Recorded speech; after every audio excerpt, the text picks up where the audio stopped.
Subhash Chandra Bose and Pandit Jawaharlal Nehru were close friends or enemies? Well, Subhash Chandra Bose and Shri Nehru were by no means close friends.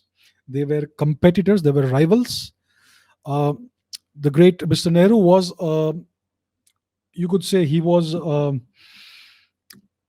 the wing of the great Mr. Mohandas Gandhi, the the father of the nation, supposedly, right? So Mr. Nehru was in Mr. Gandhi's camp, right? And Subhash Chandra Bose was kind of a polarizing figure. He was kind of a maverick. Uh, he he had his own brand of politics. He had his own ideas, which were very much at odds with what Gandhi sought for India. Subhash Chandra Bose was he demanded complete independence from the British. Gandhi was happy with dominion status, that sort of thing. Subhash Chandra Bose was very much open to a violent overthrow of the British. Gandhi was against violence by any means. Subhash Chandra Bose was a very popular figure. He was a huge threat for Mr. Gandhi. When Mr. Gandhi came to India from South Africa, he overnight became the superstar in the Congress party. But then a new star emerged, Subhash Chandra Bose. And I think it was in 1930 something that Mr. Bose actually became the president of the Congress party. He was elected as the president. And it was Mr. Mohandas Gandhi who engineered a political coup and overthrew Subhash Chandra Bose from the Congress party, from the presidency of the Congress party. And he appointed some puppet guy as the president of the Congress party. So that's what Mr. Gandhi did.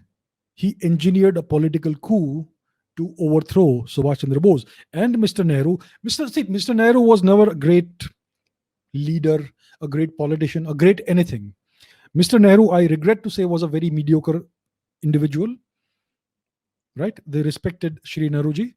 So Mr. Nehru was somebody who was suspicious, who had this inferiority complex, especially when it came to a genuine star like Subhash Chandra Bose. So they were never friends. They were never ever friends. And after there is this alleged letter that Mr. Nehru wrote in 1946 to the then Prime Minister of the United Kingdom, Clement Attlee, urging Mr. Attlee to have Subhash Chandra Bose arrested in the Soviet Union, because he had come to know, Mr. Nehru had come to know that Subhash Chandra Bose had crossed over into the Soviet Union's territory.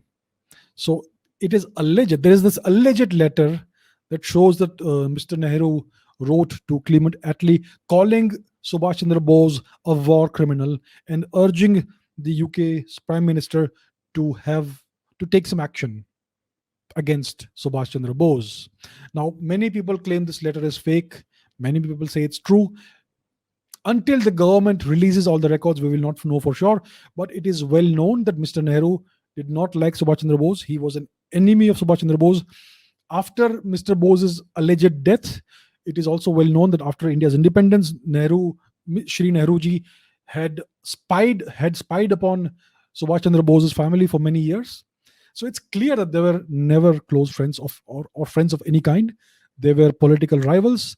Mr. Nehru resented Subhash Chandra Bose's brilliance.